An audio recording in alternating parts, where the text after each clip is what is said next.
Nós vamos abrir a nossa Bíblia no capítulo 3 de Daniel. Vamos continuar. Semana passada nós falamos do sonho de Nabucodonosor. E lembram do sonho, né? Ele sonhou com uma estátua, a cabeça de...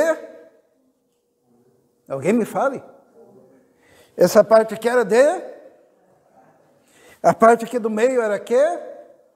Bronze e embaixo ferro com barro, né?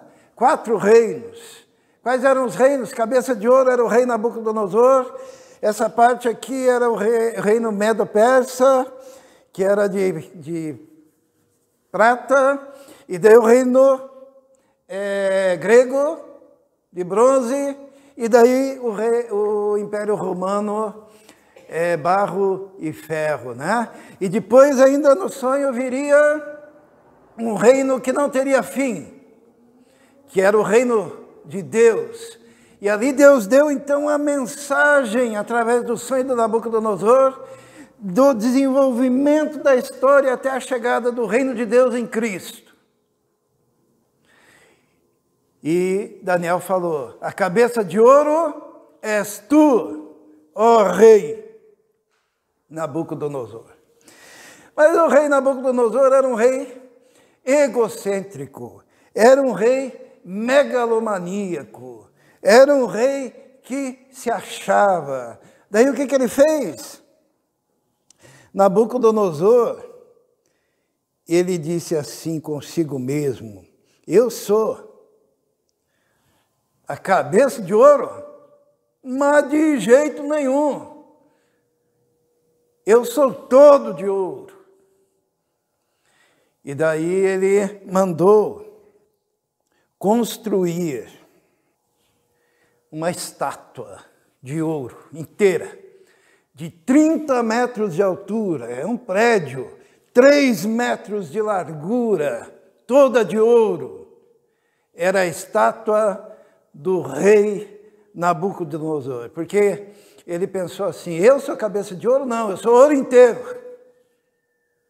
Ele queria ser grande, ele queria ser maior, ele queria ser adorado. E hoje nós vamos falar sobre isso. Vamos ler então o texto. Diz assim: o rei Nabucodonosor fez uma estátua de ouro cuja altura era de 60 côvados, 30 metros de altura, e a sua largura de 6 côvados. Levantou-a no campo de Dura, na província de Babilônia. Levantar uma estátua é o equivalente hoje em dia a levantar ícones. Os irmãos sabem o que é um ícone, né? Quando a gente vai no computador, o Guilherme sabe, né? Tem diversos ícones que são representações. E ali era a representação da sua grandiosidade. E a humanidade tem a tendência de levantar ícones. Então, a edificação de ícones, hoje em dia, significa a edificação de filosofias, a edificação de estátuas, a edificação de edifícios.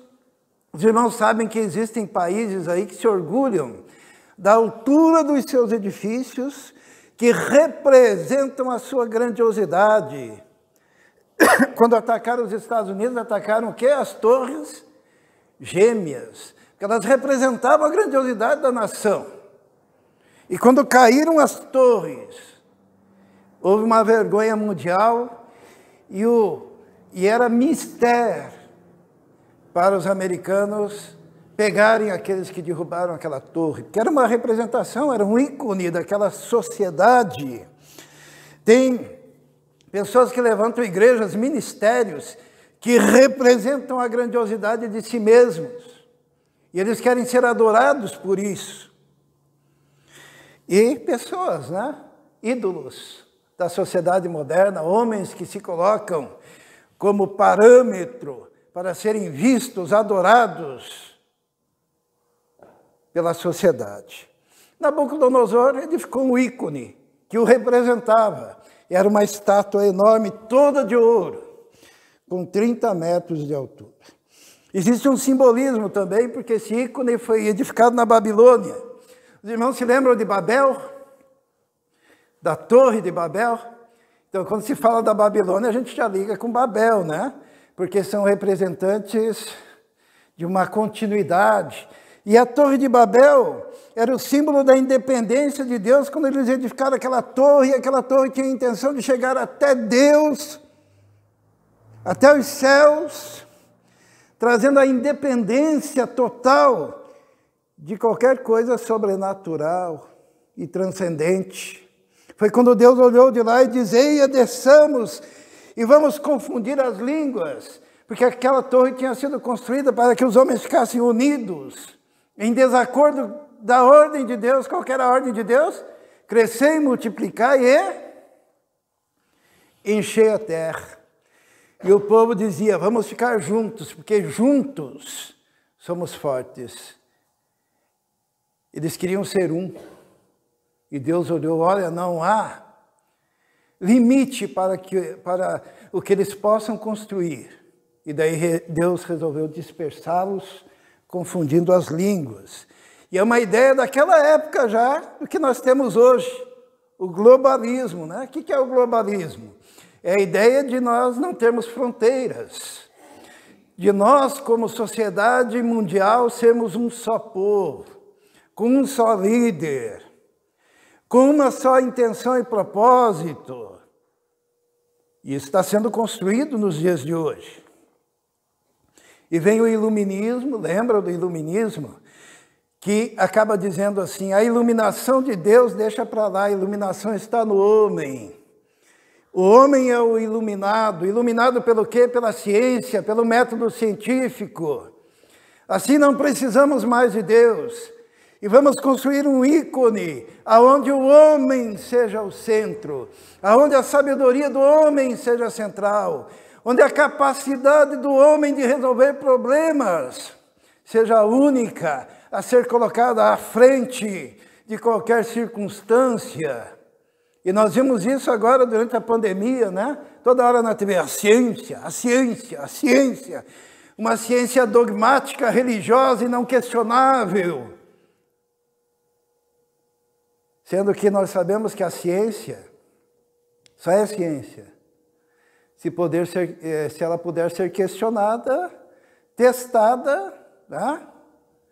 Porque sempre, depois de uma ideia científica, vem um outro cientista que complementa, completa, expande e traz um novo paradigma.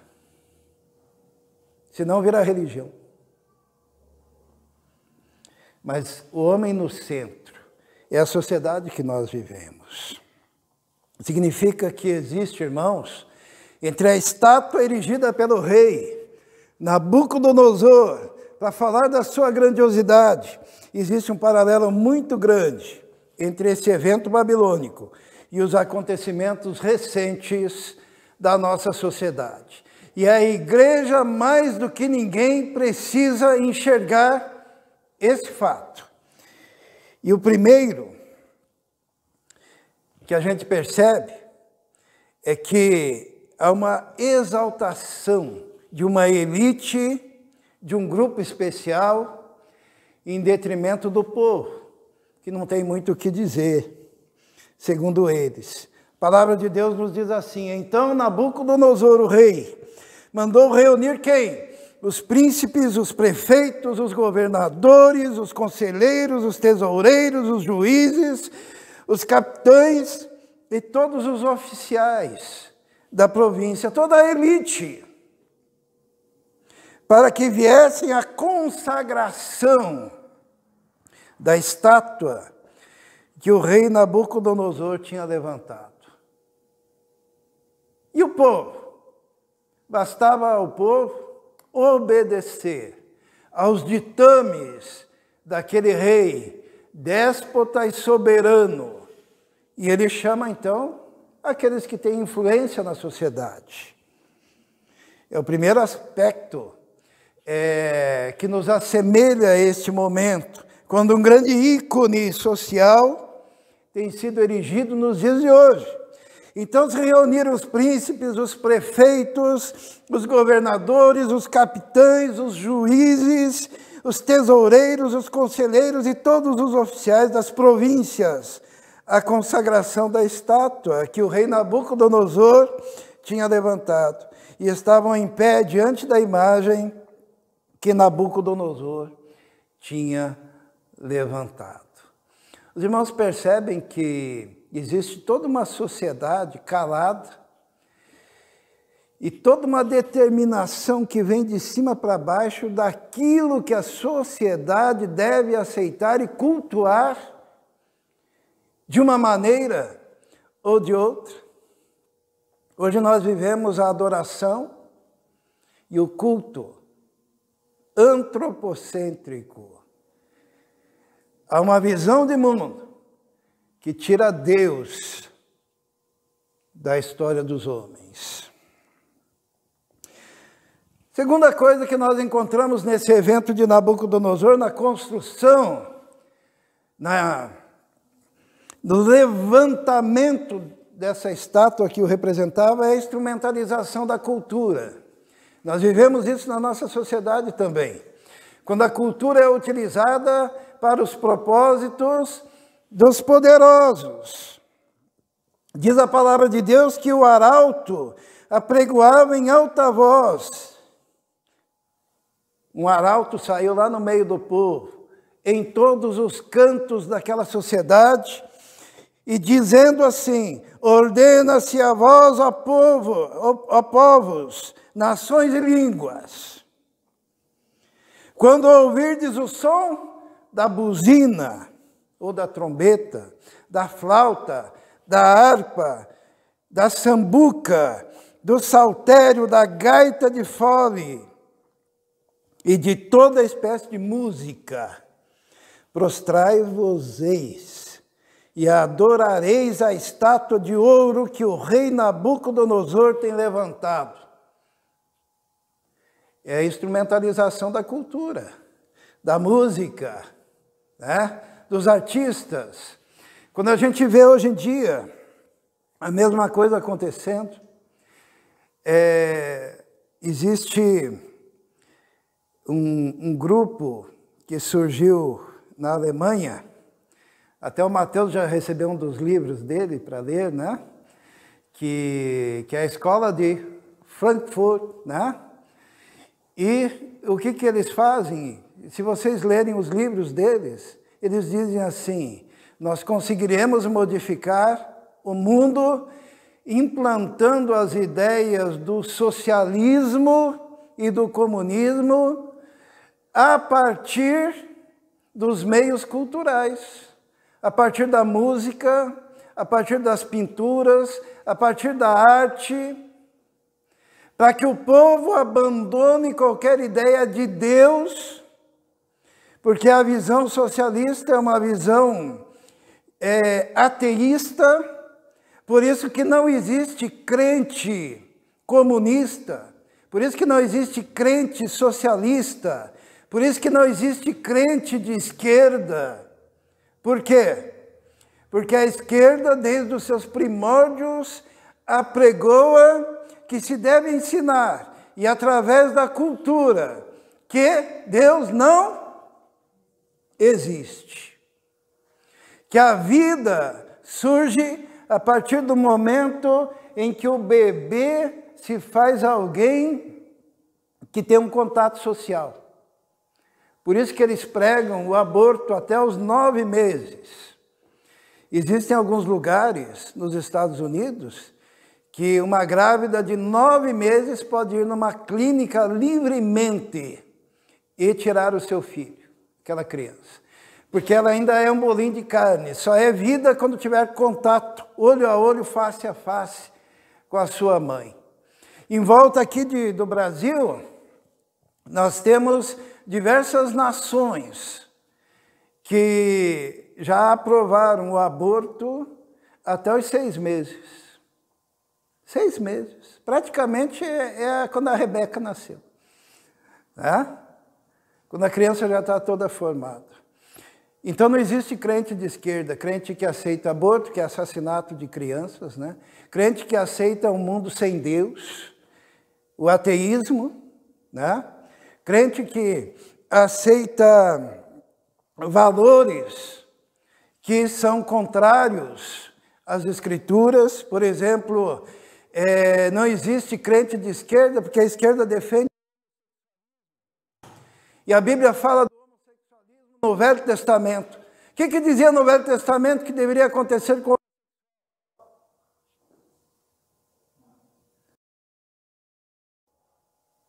radical assim? Se você é crente do Velho Testamento, você está em pecado porque você não está fazendo o que lá manda.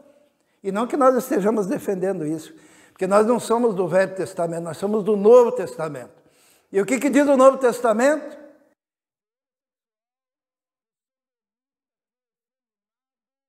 Ele vai para o inferno. E que ele precisa ouvir o Evangelho. E que ele precisa se converter, e que se ele se converter, ele será salvo, mas se ele não se converter, ele está perdido. E na igreja de Corinto, o apóstolo Paulo diz assim: ou não sabeis vós, não herdarão o reino dos céus? E vocês foram assim, mas hoje já se converteram. Significa que na igreja de Corinto tinha pessoas que tinham sido, mas que se converteram, tiveram a vida transformada, que foram purificados.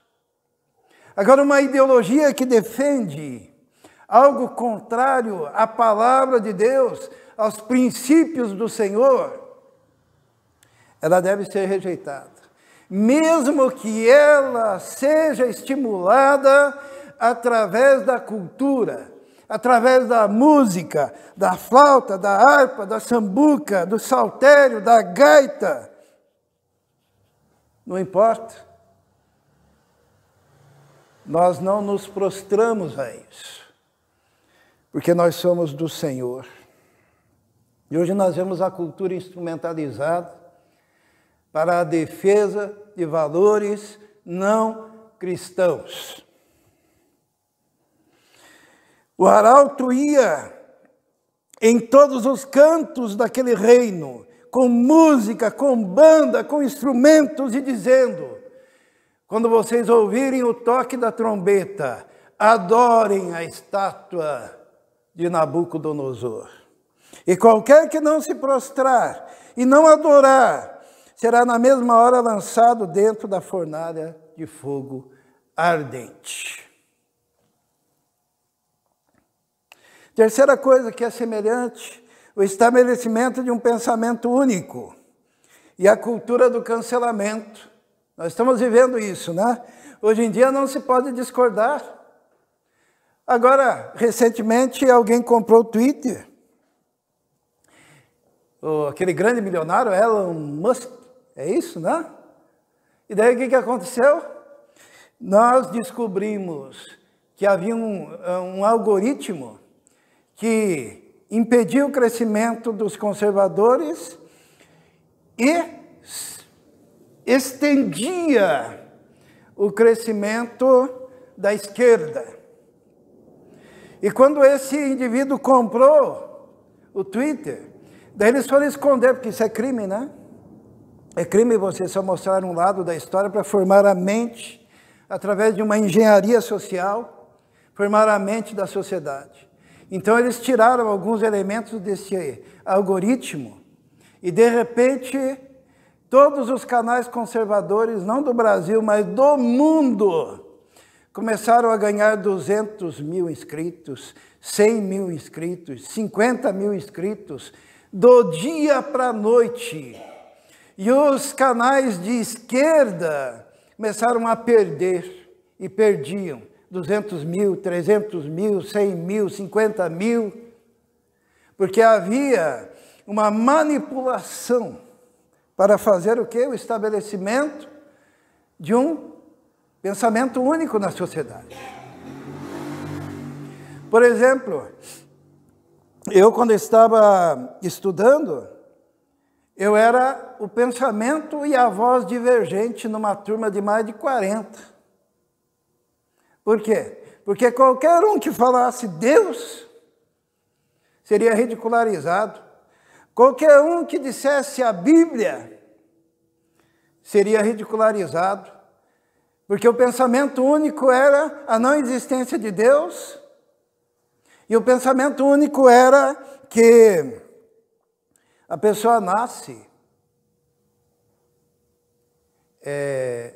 homossexual, não é uma escolha, muito menos pecado, segundo eles. E qualquer pensamento divergente era colocado lá embaixo. Ainda bem que eu era mais velho um pouquinho, tinha um pouco de experiência, conseguia fazer a minha voz se ouvir, a tal ponto de poder ter falado muito da Bíblia. Mas o normal é o cancelamento da pessoa. Sabe o que é o cancelamento? É calar a voz dela, é calar a existência dela, é fazer de conta que ela não existe. Todos os livros conservadores do mundo foram cancelados da universidade. E lá só se usava e se lia. Escola de Frankfurt.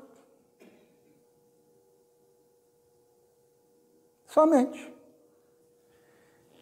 Porque seria o estabelecimento de um pensamento único. Isso aconteceu também lá. Diz assim, ó. Portanto, no mesmo instante em que todos os povos ouviram o som da buzina, todos, da flauta, da harpa, da sambuca, do saltério e de toda espécie de música, prostraram-se todos os povos, nações e línguas, e adoraram a estátua de ouro que o rei Nabucodonosor tinha levantado. Todos os povos e línguas daquele reino, com pensamento único, ouviram a trombeta, começaram a adorar aquela estátua de ouro de 30 metros de altura.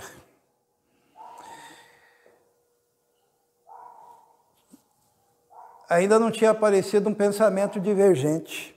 E quando eu falo da cultura do cancelamento naquela época, a gente está falando da época de Nabucodonosor, qual que era a cultura do cancelamento lá? Os irmãos sabem? Fornalha de fogo, né? Será que hoje em dia jogam alguém no fogo porque pensa diferente, porque crê em Deus, porque crê que Deus fez homem e mulher, porque crê que Deus criou o mundo em 7 dias, porque acredita no livro de Gênesis, porque acredita na Bíblia? Será que existe isso? Irmãos, é o período em que mais morreram crentes em toda a história do cristianismo. Sabe quando foi? Foi a partir do estabelecimento do iluminismo. Foram perseguidos, foram aviltados, alguns foram queimados, outros foram fuzilados no pelotão de fuzilamento, outros foram decapitados. E se hoje nós estamos aqui na igreja, é porque teve um pessoal que, mesmo tendo sido cancelado através da morte, o sangue dos mártires, como diria o teólogo, vira semente. E nós estamos aqui porque alguém lutou pela Bíblia, porque alguém lutou pela palavra, porque alguém continuou a pregar, porque alguém foi até a morte em nome do Senhor Jesus e levantando a voz de trombeta a respeito da proclamação do Evangelho do Senhor Jesus. Mas esse pensamento único se estabeleceu lá na Babilônia. Todos se prostraram. Outra coisa que é muito parecida é a sociedade de vigilância e sinalizações de virtude. Porque todos se prostraram, menos quem? Sadraque, Mesaque e Abdenego. E daí o que aconteceu? Diz a palavra de Deus, olha só o que aconteceu. Por isso, no mesmo instante chegaram perto alguns caldeus e acusaram os judeus. E responderam dizendo ao rei Nabucodonosor: ó rei, vive eternamente. Tu, ó rei, fizeste um decreto, pelo qual todo homem que ouvisse o som da buzina, da flauta, da harpa, da sambuca, do saltério, da gaita de fole e de toda espécie de música, se prostrasse e adorasse a estátua de ouro. E qualquer que não se prostrasse e adorasse, seria lançado dentro da fornalha de fogo ardente. Há uns homens judeus, os quais constituíste sobre os negócios da província da Babilônia, Sadraque, Mesaque e Abdenego. Estes homens, ó rei, não fizeram caso de ti. A teus deuses não servem, nem adoram a estátua de ouro que levantastes. Os irmãos estão vendo? Olha aqui, ó. Uma sociedade de vigilância e sinalização de virtudes. O que é uma sociedade de vigilância? Baixa um decreto, né? Proibido abrir igreja. Vocês já viram isso em algum lugar? Hã? Proibido, porque nós estamos protegendo a saúde de vocês. Proibido abrir igreja. Ele vai dar um pastor e abre a igreja. Coloca o isolamento, tudo certinho, máscara, álcool em gel. E daí um vizinho qualquer, um transeunte, liga lá: ô rei, o decreto não foi tal e tal e tal, mas tem um careca aqui, que é pastor, nem sei se é pastor mesmo, se estudou alguma coisa na vida, e ele está lá fazendo um culto, estão cantando. É a sociedade da vigilância. A Bíblia diz, o Senhor Jesus fala que haverá uma época em que os inimigos do homem serão aqueles do seu próprio lar. Que o pai vai entregar o filho vai entregar o pai, a mulher vai entregar o marido vai entregar a mulher, para que a hegemonia da sociedade se estabeleça, e todas essas ações vão ser consideradas como ações de virtude.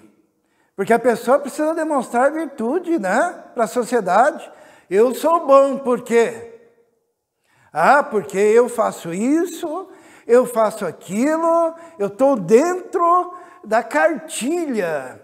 Mesmo que a cartilha seja anticristã, mesmo que a cartilha seja antibíblica, mesmo que a cartilha seja uma oposição radical a Deus. E a minha sinalização de virtude é denunciar o Romildo, é denunciar a Bia, é denunciar o Mateus, ou todos aqueles que não se submeteram a uma sociedade de pensamento único. Aonde que já aconteceu isso recentemente? Tá? Pelos idos de 1938, 39, Segunda Guerra Mundial, lembra? Tá? Qual que era a ordem? Matar judeu. E daí tinha alguns lá que escondiam judeus em suas casas. Os irmãos conhecem a história daquela menina? Como é que era o nome dela mesmo? Anne Frank. Tá? Os irmãos sabem a história do Dietrich Bonhoeffer, né? Que escondeu, pastor que escondeu muitas famílias. Eu contei recentemente a história da Ucrânia, que quando foi invadida pelos nazistas, famílias se levantaram para proteger judeus que seriam assassinados. E daí tinha outro grupo. Como é a Sociedade da Vigilância, era o grupo que denunciava, que dizia, o cristiano está escondendo lá uma família. E daí todos eram perseguidos.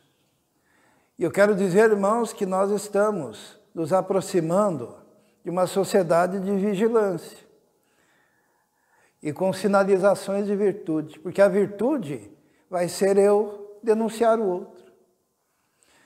Se os irmãos lerem os livros de ficção, 1984, ou aquele da Revolução dos Bichos, que trata do que está acontecendo hoje em dia, os irmãos vão ver como se estabelece uma sociedade de vigilância e de perseguição, onde os inimigos são aqueles que estão ao nosso lado. Eles acusaram e disseram, há uns homens, estes homens não fazem caso de ti. E daí o rei os manda chamar. E aqui nós temos mais um acontecimento muito recente, que são os campos de reeducação. Você não sabe o que é um campo de reeducação? Existe hoje em dia? Os irmãos sabem? Existe ou não existe? Existem. O que é um campo de reeducação? A Miriam, vamos supor que ela está morando num país lá, e daí ela crê em Deus. Vai precisar ser reeducada. Vai para o campo de reeducação. Que na Segunda Guerra Mundial era chamado do quê? Campo de concentração. Só mudou o nome. Porque precisa mudar a mente dessas pessoas. Já falou que precisa de escolas de reeducação para esse pessoal de extrema direita, que na verdade são os crentes. Que não é extrema direita, não. São aqueles que creem em Deus ainda. Que ainda se reúnem como igreja. Que não se dobraram. O rei diz assim, então Nabucodonosor, com ira e furor, mandou chamar Sadraque, Mesaque e Abdenego, e trouxeram estes homens perante o rei. Falou Nabucodonosor e lhes disse, é de propósito, ó Sadraque, Mesaque e Abdenego, que vós não servis a meus deuses, nem adorais a estátua de ouro que levantei? Agora, pois, se estáis prontos, quando ouvirdes o som da buzina, da flauta, da harpa, da sambuca, do saltério, das gaitas, ou da gaita de foles, e de toda espécie de música, para vos prostrardes e adorardes a estátua que fiz, bom é. Isto é, eu vou te dar mais uma oportunidade. Ouvindo a música, eu fiquei imaginando a música da Anitta aqui, né, talvez, não sei.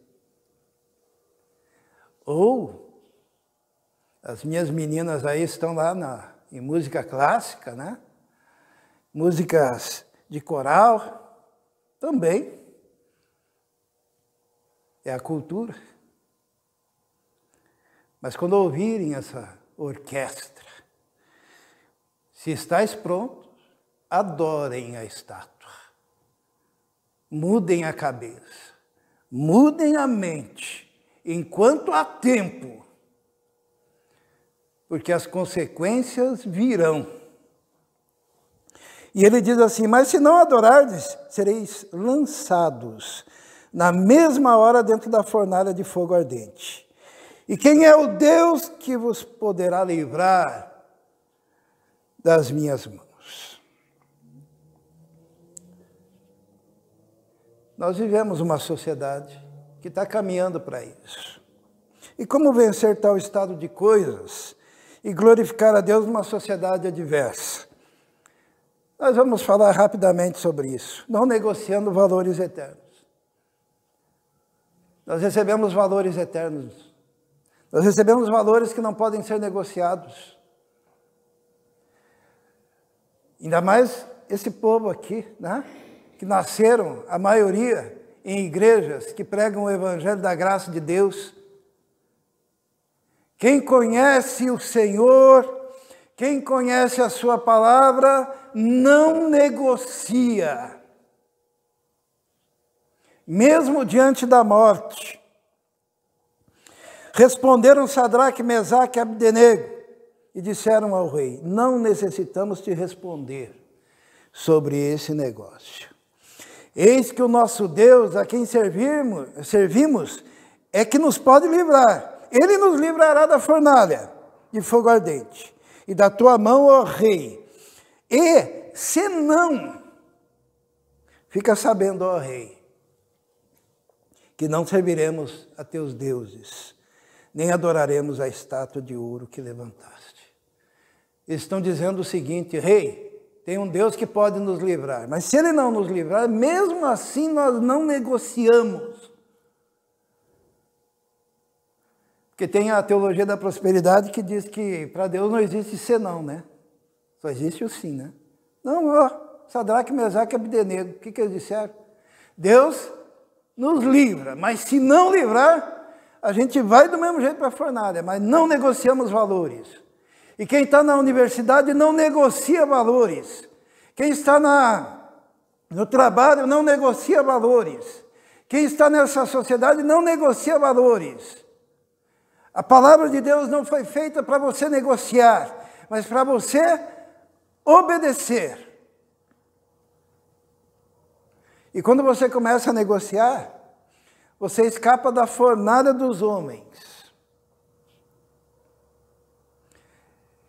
Mas, infelizmente, não escapa do fogo eterno. Virando as costas para Deus, virando as costas para a palavra, só para ser aceito numa sociedade de pensamento único. Segunda coisa, disposição para o martírio. Quem aqui tem disposição para o martírio?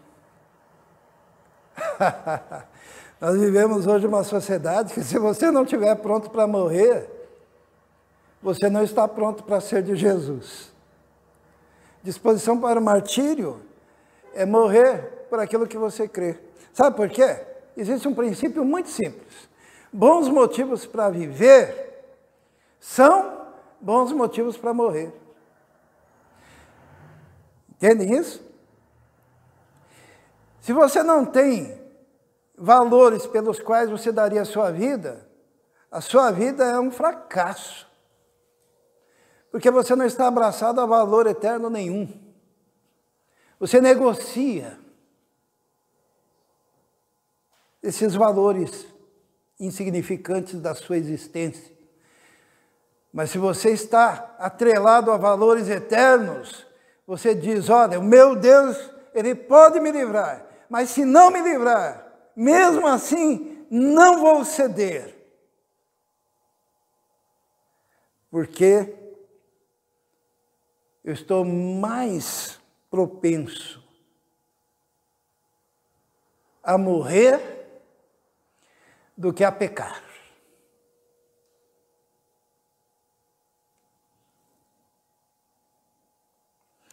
Então Nabucodonosor se encheu de furor. Mudou-se o aspecto do seu semblante contra Sadraque, Mesaque e Abdenego. Falou e ordenou que a fornalha se aquecesse 7 vezes mais do que costumava aquecer. O rei ficou irado, mandou esquentar mais a fornalha. Aqueles homens santos de Deus, Sadraque, Mesaque e Abdenego, homens corretos e justos. Para resumirmos, o rei disse assim: pega aí os soldados mais fortes e levem eles. Amarrem eles e joguem esses jovens dentro da fornalha. E eles foram lá e a fornalha estava tão quente que morreram os soldados que estavam levando Sadraque, Mesaque e Abdenego, e esses caíram, né? Esses 3 homens de Deus caíram dentro da fornalha, e o rei lá assistindo. Daí o rei manda chamar lá, me diga uma coisa, não foram jogados 3 dentro da fornalha? Como que eu estou vendo 4? E esse 4º tem a aparência de um filho de Deus. E aqui a gente aprende uma coisa, irmãos, extraordinária, que nós precisamos ter, que é a convicção da presença infalível do Senhor em qualquer situação. Os 3 foram jogados na fornalha, mas tinha 4 dentro da fornalha, porque o Senhor se faz presente. Por causa da tua fidelidade, por causa da tua coragem, por causa da tua prontidão em obedecer, porque você não negocia com as trevas, porque você não negocia com o pecado, porque mesmo que toda a sociedade esteja de joelhos, a tua voz é alçada e se levanta para aclamar o nome do Senhor. E o Senhor se faz presente. Essa é a promessa de Deus. E o aspecto do 4º é semelhante ao Filho de Deus. Daí o rei manda vir aqueles homens e diz, Sadraque, Mesaque, Abdenego, venham cá. E aqueles homens saem intactos, não tinha nem cheiro de fumaça da fornalha. Todos ficam admirados. E o rei coloca esses 3 homens como líderes, governantes, no meio do seu povo, e baixa um decreto. Toda aquela nação deveria agora dar honra ao Deus de Sadraque, Mesaque e Abdenego. Faz diferença você marcar posição. Hoje eu quero falar principalmente a você, jovem, que a pressão sobre a sua vida vai ser tremenda. Por causa da sociedade que vivemos hoje. Mas lembre-se de Sadraque, Mesaque e Abdenego. E lembre-se da promessa da presença do Senhor na sua vida. Se você estiver disposto a honrar a Deus em qualquer circunstância da sua vida. E assim todos nós, e assim a igreja do Senhor também. Amém? Feche seus olhos. Eu não ouvi um amém. Amém. Vamos orar. Senhor, muito obrigado, Senhor, por essa palavra que encontramos no capítulo 3 de Daniel, daquele rei orgulhoso, megalomaníaco, que queria implantar uma adoração a si mesmo, num regime onde ninguém pudesse discordar de nada. Muito obrigado, porque o Senhor levantou servos fiéis, que fizeram, Senhor, o contrapeso dessa história, e venceram em nome do Senhor, porque o Senhor nunca nos deixa só. Peço a tua bênção, peço o enchimento do teu Espírito para cada um de nós, e que possamos marcar, Senhor, posição no meio dessa sociedade que tem se decomposto cada dia mais. Pedimos que a tua igreja seja a voz do Senhor neste mundo. Nós te pedimos isso em nome de Jesus. Amém.